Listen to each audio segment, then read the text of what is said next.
കുറെ കാലത്തിന് ശേഷം പന്ത് കളിക്കാൻ പോയി. അതിന് പന്ത് കളിക്കാൻ പോയി 1-2 പ്രാവശ്യം ഷോട്ട് ചെയ്തപ്പോൾ കാലിങ്ങനെ അടിക്കുമ്പോൾ അങ്ങനെ വലിവ് തുടങ്ങി.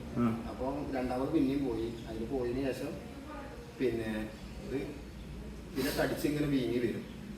കളി നിർത്തി കഴിഞ്ഞാൽ പ്രശ്നമല്ല. പിന്നെ നമ്മൾ ഓടാനോ ഇതിനൊന്നും പറ്റണില്ല, പണിയൊക്കെ എടുക്കാം. പക്ഷെ ഈ ഇവിടെ എടുത്തുണ്ടല്ലോ, അതിങ്ങനെ നമുക്കൊരു ഇതായിട്ട് തന്നെ ഈ തൊടന്റെ ബാക്കിൽ വേദന, തൊടന്റെ ബാക്കിൽ നമുക്ക് പുറം ഇങ്ങനെ വരുന്നുണ്ട്. അതല്ലാതെ ഈ കാഫിന് കാലിന്റെ കാഫിന് ഇവിടെയാണ് ഇതിവിടെ സഹിക്കാൻ കഴിയാത്ത വേദന. പക്ഷെ അത് സംഭവിച്ചു കഴിഞ്ഞു കഴിഞ്ഞാല് പിന്നെ എനിക്ക് 2 ദിവസം ഞാൻ അങ്ങനെ എനിക്ക് നടക്കുള്ളൂ. ബോഡിയൊക്കെ ഫുള്ള് ഫ്രീ ആക്കി ടൈറ്റൻ ചെയ്യാതെ ഫ്രീ ആക്കിക്കണം.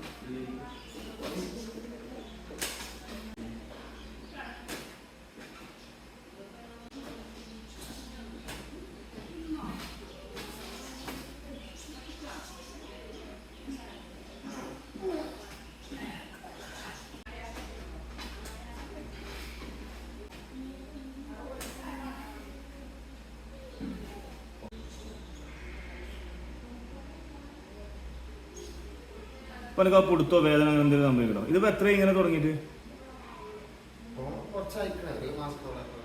ഇനി ഒന്ന് വീശി വെക്കാൻ്റെ കാല് പന്തണ്ണാണല്ലേ? പന്ത് കളിക്കണ്ട കേട്ടോ. പുറത്തേക്കുള്ള വേദന നോക്കാം. തല അങ്ങോട്ട് തിരിയട്ടെ. ഇനി ഇങ്ങോട്ട് തിരിഞ്ഞേ. ആ വലിച്ചിലൊന്നും ഇല്ലല്ലോ ഇപ്പൊ. ഇനി നേരെ ഒന്ന് വെൻ്റ് അടിച്ചേ. അതിലൊന്നും പ്രശ്നമില്ല. ഇപ്പോൾ ഓക്കെ അല്ലേ?